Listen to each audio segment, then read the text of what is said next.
ඉතින් මේ වගේ ෂෝට් ඇනිමේෂන්ස් ඔයාලා ඕන තරම් YouTube එකේ සහ TikTok එකේ දැකලා ඇති. ඔයාලා නිකමට ඒ වගේ views පැත්තට ගියොත් බලන්න හැම වීඩියෝ එකකටම 1 million plus views වැදිලා තියනවා කියලා. විනාඩියක් දෙකක්වත් නැති මේ ෂෝට් ඇනිමේෂන් කරලා දියුණු වෙලා තියෙන channels අපිට ගොඩක් දැක බලා ගන්න පුළුවන් වෙලා තියෙනවා. හැබැයි ගොඩක් අය මේව කරන්න ඕන විදිය භාවිතා කරන්න ඕන software එක හරියට දන්නේ නැහැ. මොකද මේව හදන අය මේ වෙච්ච ප්‍රචාරය කරන්න දඟලන්නේ නැහැ. හැබැයි මම හොයාගත්තා මේක පාවිච්චි කරන software එක. ඉතින් අද වීඩියෝ එක බලලා තේරුම් ගමු මොකද්ද මේ software එක කියලා.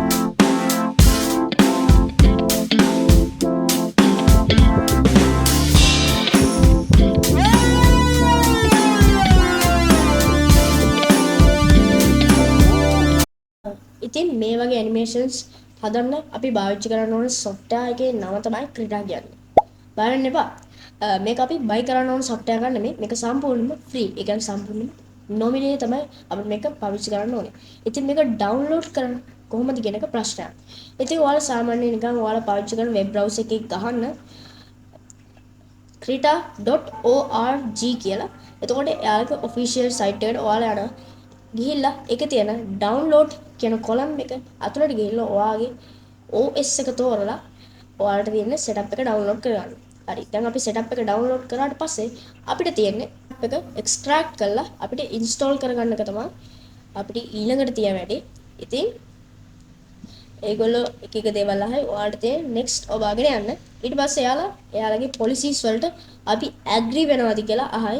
අපිට කරන්න තියෙන්නේ agree කියන එකට ටික් එකක් දාලා I agree කියන බටන් එකක් press කරලා next යන්න. එතකොට විනාඩියෙන් දෙකෙන් ඔයාලගේ setup එක download වෙලා ඔයාලට Krita app එක ඔයාලගේ desktop එකේ කොහේ හරි තියෙයි ඔයාලට තියෙන search කරලා හොයාගන්න. ඊට පස්සේ ඒක ඔයා task bar එකට pin කරගන්න. ඉතින් මේක open වෙන්නේ නැහැ ටික වෙලාවක් යයි. process වෙන්න යාල වෙලාවක් ගන්නවා. එතකන් ඔයාලා පොඩි වෙලාවක් ඉන්න. ඊට පස්සේ Krita app එක open කරගන්න ඔයාලට පුළුවන්. අපි දැන් බලමු ඉන්ටර්ෆේස් එකේ තත්ත්වය මොන වගේද කියලා. Krita වල මේ වගේ ඉන්ටර්ෆේස් එකක් තමයි අපිට බලා ගන්න පුළුවන් වෙන්නේ. අපිට new project එකකට එහෙම යන්න ඕන වුණොත් අපිට තියෙන්නේ file ගියා new ගියා. ඊට පස්සේ යාළ මෙන්න මේ වගේ ටිකක් අහයි. මම මේ ගැන වෙන වීඩියෝ එකක ඔයාලත් එක්ක ඩිස්කස් කරන්නම්. මොකද අද මට ඕන වුණේ ඔයාලට මේකේ තියෙන software එකේ තියෙන features පොඩ්ඩක් පෙන්වන්න විතරයි. ඉතින් අපි මෙතන create එපුව ගමන් අපිට new project එක new image එකකට යන්න පුළුවන්.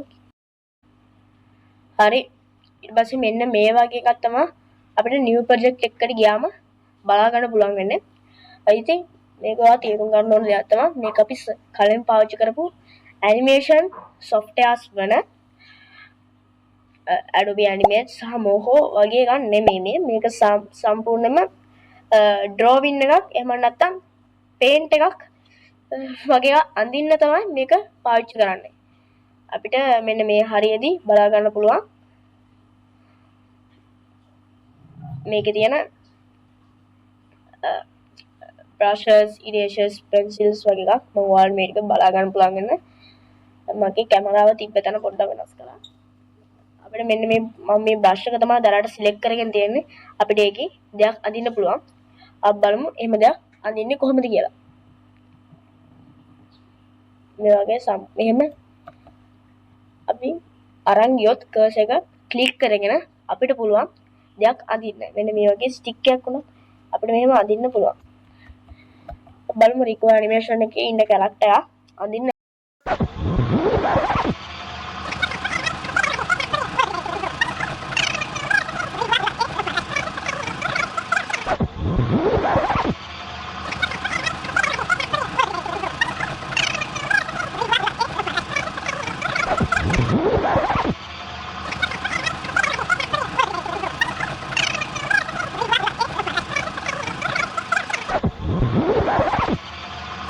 ඔබට මේක ඉන්න කැරක්ටර් එකක් වගේ නෙමෙයි තියෙන්නේ. හැබැයි ඒ ආසන්න කැරක්ටර් එකක් වගේ තමයි මේ තියෙන්නේ. ඉතින් මේකේ තව ඒ වගේ ගොඩක් ෆීචර්ස් තියෙනවා අපිට මෙතන ටෙක්ස්ට් දාන්න පුළුවන්.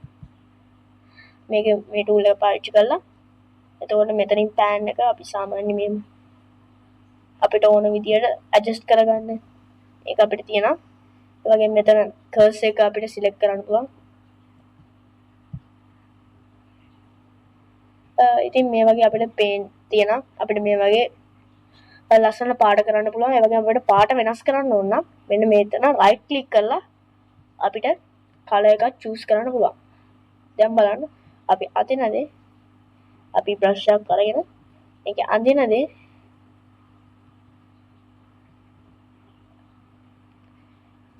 වෙන්නේ ඉතින් මෙන්න මේ බ්‍රෂ් කියන එක සිලෙක්ට් කරගෙන තියාගන්න ඕනේ. මොකද නැත්නම් හරියට වෙන්නේ නැහැ. ඉතින් මම හිතනවා ඉන්ටර්ෆේස් එක ගැන පොඩි අවබෝධයක් ඔයාලට ලැබුණා කියලා. ඉතින් මම මේකේ රිකෝ ඇනිමේෂන් පිළිබඳ එකක් මුලින් ඉඳන් කරන්න කොහොමද කියන එක ගැන ඔයාලට වීඩියෝ එකක් ඕන නම් පහලින් කමෙන්ට් කරන් යන්න. එතකොට මට ඒකේ වීඩියෝ ඉක්මනටම ඔයාලා වෙනුවෙන් ගේන්න පුළුවන්. ඉතින් අද වීඩියෝ එකත් හොඳයි නම් වීඩියෝ ලයික් කරන්න. ඒ වගේම ඔයාලගේ නෑදෑයෝ යාළුවෝ එහෙම තාම රිකෝ ඇනිමේෂන් කරන්න ඕන හැටි දන්නේ නැත්නම් එයාලට මේ වීඩියෝ එක ෂෙයා කරන්න. එතකොට එයාලට දැනගන්න පුළුවන්. ඒ වගේම ඔයාලා තාමත් සන්දිරත් channel එක subscribe කරලා නැත්නම් subscribe කරලා notification උත් all දාලා තියාගන්න. එතකොට මේ වගේ වීඩියෝ එකක් ඉදිරියට ආපු ගමන් දැනගන්න ඔයාලට ඒක ගොඩක් ලේසි වෙයි. ඒ වගේම ඔයා දිලාස් ටෙක් ඇකඩමි කියන YouTube channel එක subscribe කරලා නැත්නම් මේ arrow එකේ එන logo click කරලා ඔයාලා ඒ channel page එකට යන්න පුළුවන්. ඒ channel එකේ ඔයාලට ටෙක් සම්බන්ධ ගොඩක් දේවල් දැනගන්න පුළුවන්. හරි ඉතින් මේක තමයි අද වීඩියෝ එක අවසානයේ. අදත් අන්තිම වෙනකන් රැඳී සිටියට ගොඩක් ස්තුතියි. ඉතින් අදට මං ගිහින් එන්නම්. හැමෝටම ගුඩ් බයි.